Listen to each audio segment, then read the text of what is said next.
صلی علی رسولہ کریم اما بعد فاعوذ باللہ من الشیطان الرجیم بسم اللہ الرحمن الرحیم۔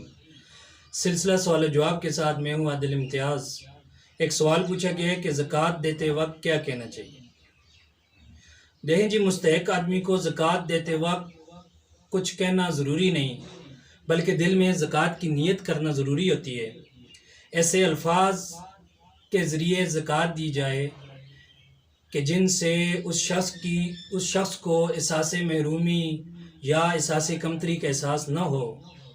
ایسے بھی وہ شخص کہہ سکتا ہے کہ یہ پیسے میری طرف سے تحفہ ہیں، رکھ لو، یا یہ کہے کہ ان پیسوں کا بچوں کے لیے کپڑے وغیرہ لے لینا، یا یہ کہے کہ یہ رقم بطور قرض ہے اور بعد میں اس شخص سے واپس نہ لے۔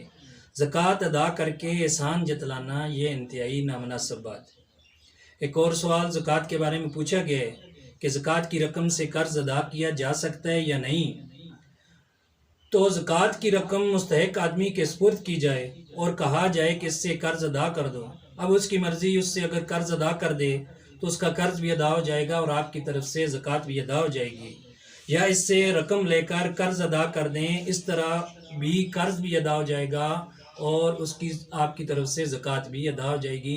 لیکن ضروری یہ ہے کہ اس صورت میں اس شخص کو جو مستحق ہے اس کو مالک بنانا ضروری ہوتا ہے۔ وآخر دعوانا ان الحمد للہ رب العالمین۔